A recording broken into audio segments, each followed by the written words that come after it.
असली रूप में तो वाजपेयी जी जुड़े थे हिमाचल से, जिस तरह से आजकल प्रियंका गांधी कह रही हैं कि मैं जी हिमाचल में बसी हूं और हिमाचल में रहती। जी।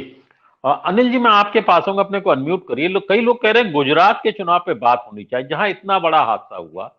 क्या गुजरात के लोगों के लिए क्या वजह थी इतनी भारी जीत जो मोदी की हुई, हादसे हादसे को किनारे रख के? इसके पीछे क्या वजहें रही? अनम्यूट कर लीजिए अपने को। ये तो भारी जीत वाली ये नैरेटिव में थोड़ा सा उसको ऑब्जेक्टिवली देखने की भी जरूरत है। जी। 5% वोट का बढ़त की बढ़ोतरी हुई है। 49% उनको पहले से था, 49 हम्म। समथिंग, मतलब हम्म। साढ़े 49 के आसपास उनका था पहले से, मतलब 50 वो लगभग आ ही चुके थे। अभी उनका 5% का इंक्रीज वो सब मिला करके बताया जा रहा है। अब ये 5% का इंक्रीज आप देख लीजिए कि वो क्या है। अगर वोटिंग परसेंटेज को जरा ठीक से देखें, 14% वोट जो है कांग्रेस ने लूज किया है, जिसमें 13% वोट जो है आम आदमी पार्टी का है, 1% और उसने लूज किया है। और मुझको लग रहा है, मतलब मैं अभी देख रहा था, कोशिश कर रहा था, लेकिन मैं इतना कंपटीशन का काम मुझको कम आता है जोड़ने उड़ने में। तो लेकिन मेरा ओवरऑल परसेंटेज ध्यान है कि इंडिपेंडेंट्स को भी उतने ही वोट मिले हैं जितना पिछले बार मिला था। लेकिन ये 5% है, जो छोटी छोटी पार्टियां थी ना, एनसीपी और भी कई तरह के स्टेट पार्टी, 15 16 17 18 पार्टियां पहले थी, इस बार वो कम पार्टी की संख्या थी। तो वो 5% वोट जो था वो कलेक्ट होकर के इधर आ गया, जिसकी वजह से ये इंक्रीज है। तो ये कोई सुनामी वगैरह कुछ नहीं है।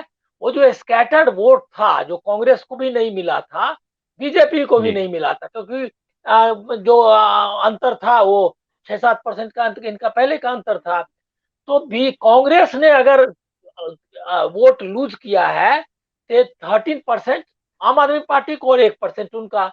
तो ये सुनामी वगैरह का मामला है नहीं। और ऐसे वो रिजल्ट्स गुजरात में पहले भी 80s वगैरह में आते रहे हैं।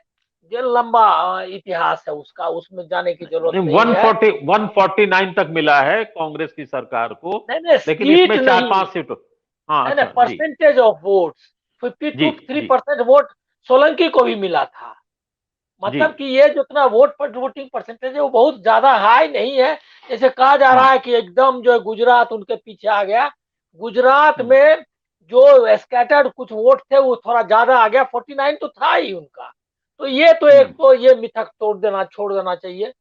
दूसरा जी है क्या कि आप सीट का जो कंपोजिशन, मतलब सीट का जो डिस्ट्रीब्यूशन है जिस तरह से, तो जो आप देखेंगे सौराष्ट्र, सेंट्रल गुजरात और नॉर्थ, इसमें जो कांग्रेस ने सीट लूज किए हैं, वो ज्यादातर सीट जो आम आदमी पार्टी ने उनको लूज करवाए हैं।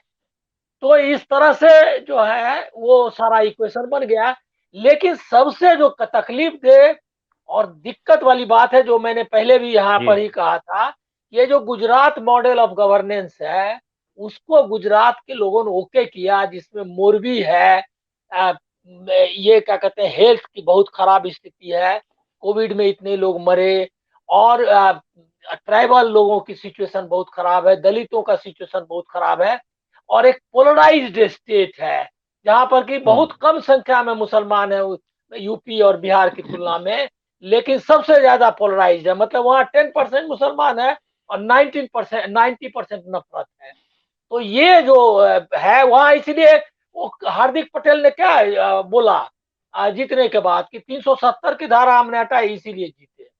अब आप सोच लीजिए कि क्या इश्यूज थे वहाँ।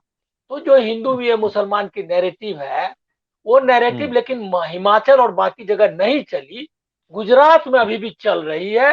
ये कांग्रेस का चैलेंज था, कांग्रेस ने इसको स्वीकार नहीं किया, मोरबी के हम्म। इशू को भी वैसा नहीं उठाया। और जो उनके मैनेजर्स थे, उनका उनको रिसफल करना ही पड़ेगा कांग्रेस को। चाहे कांग्रेस, ये गहलोत हो, सचिन पायलट हो, बाकी हो, और उनके जो मोहरे, मुझको लग रहा है कि कांग्रेस को रीथिंक करने की जरूरत है। उन्होंने ज्योतिरादित्य सिंधिया, हार्दिक पटेल, फलना, युवा वगैरह, ये युवा वगैरह से नहीं, कांग्रेस को ऑर्गेनाइजेशनली एकदम चेंज करना पड़ेगा। पन्ना प्रमुख बना रहा है, वो रोज प्रचार करता है, 24 आवर्स पार्टी इलेक्शन मोड में है। आप नैतिकता की बात कर, मैं कह रहा हूं नैतिक रहिए, लेकिन जोर से रहिए, चुनाव बूथ पर रहिए, रोड पर रहिए। ये न वो रोड पर थे न बूथ पर थे। नैतिकता और नैरेटिव, वो उसका असर हुआ जो बाहर दिख रहा है। गुजरात में जी अभी इनको लंबी यात्रा है। बिल्कुल। प्रदीप जी, जो कहा जाता है कि